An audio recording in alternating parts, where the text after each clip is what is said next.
Mukunda jewellers మొట్టమొదటిసారి factory outlet. Making ఛార్జీలు లేవు. బ్రాంచెస్ కూకట్పల్లి, కొత్తపేట, సోమాజిగూడ మరియు ఖమ్మం.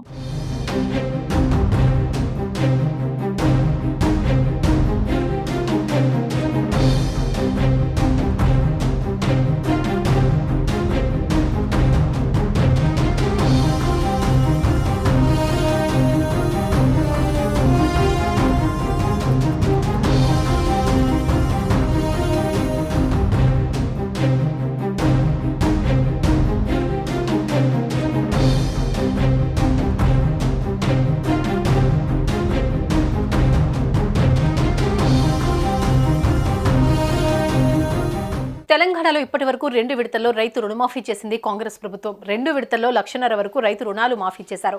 అయితే కొంతమందికి అర్హత ఉన్నా రైతు రుణమాఫీ జరగలేదు. దీంతో రుణమాఫీ కాని రైతులకు న్యాయం చేసేందుకు కాంగ్రెస్ సర్కార్ రెడీ అయింది. అర్హులై ఉండి సాంకేతిక కారణాలతో రుణమాఫీ కాని వారి కోసం 4 రోజుల పాటు స్పెషల్ డ్రైవ్ నిర్వహించి వారందరి రుణాలను మాఫీ చేస్తామని ప్రభుత్వం తెలిపింది. తెలంగాణ ప్రభుత్వం ఎన్నికల్లో ఇచ్చిన హామీ ప్రకారం 2 లక్షల రైతు రుణమాఫీని ప్రారంభించింది. మొత్తం 3 విడతల్లో మాఫీ చేస్తూ ఉండగా ఇప్పటికే 2 విడతల్లో 1,00,000 రూపాయల వరకు రుణాలు మాఫీ అయ్యాయి. ఆగస్టు 15న 3వ విడతగా 1,50,000 నుంచి 2 లక్షల వరకు రైతు రుణమాఫీ చేసేందుకు ప్రభుత్వం సిద్ధమైంది. అయితే ఇప్పటి వరకు 2 విడతల్లో రుణమాఫీ జరగగా కొందరు అర్హులైన రైతులకు మాఫీ జరగలేదు. బ్యాంక్ అకౌంట్ నెంబర్లలో తప్పులు, ఆధార్ వివరాలు సరిపోలకపోవడం, వివిధ సాంకేతిక కారణాలతో రైతు రుణమాఫీ జరగలేదు. దీంతో ఆయా రైతులు ఆందోళనకు గురవుతున్నారు. తమకు రుణమాఫీ జరగలేదని ప్రభుత్వం దృష్టికి తీసుకొస్తున్నారు.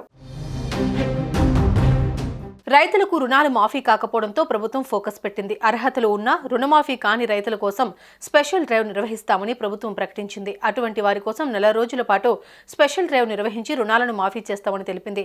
రైతులు ఎవరూ అధైర్యపడొద్దని, ఆందోళనకు గురి కావద్దని సూచించింది. తమ ప్రభుత్వంలో అర్హులైన ప్రతి ఒక్కరికి సంక్షేమ ఫలాలు అందుతాయని ఇప్పటికే సీఎం రేవంత్ రెడ్డి స్పష్టం చేశారు. మరోవైపు రైతులకు ఇచ్చిన మాట ప్రకారం ప్రభుత్వం 2 విడతల్లో కలిపి మొత్తం 17.75 లక్షల మంది రైతులకు 12,224 కోట్ల రూపాయల లోన్లు మాఫీ చేసింది. ఇక ఆగస్టు 15 నాటికి 2 లక్షల లోపున్న పంట రుణాలను మాఫీ చేసేందుకు 3వ విడత జాబితాను ప్రకటించేందుకు అధికారులు కసరత్తు చేస్తున్నారు. 3వ విడత రుణమాఫీకి 10,000 కోట్లకు పైగా అవసరమవుతాయని ప్రభుత్వం భావిస్తోంది. ఈ మొత్తంలో 70% పైగా ఫండ్స్ ను ఇప్పటికే ఆర్థిక శాఖ సిద్ధం చేసుకుంది. సుమన్ టీవీలో మీ పర్సనల్ అండ్ బిజినెస్ ప్రమోషన్స్ కోసం కింది నెంబర్కి కాంటాక్ట్ చేయండి.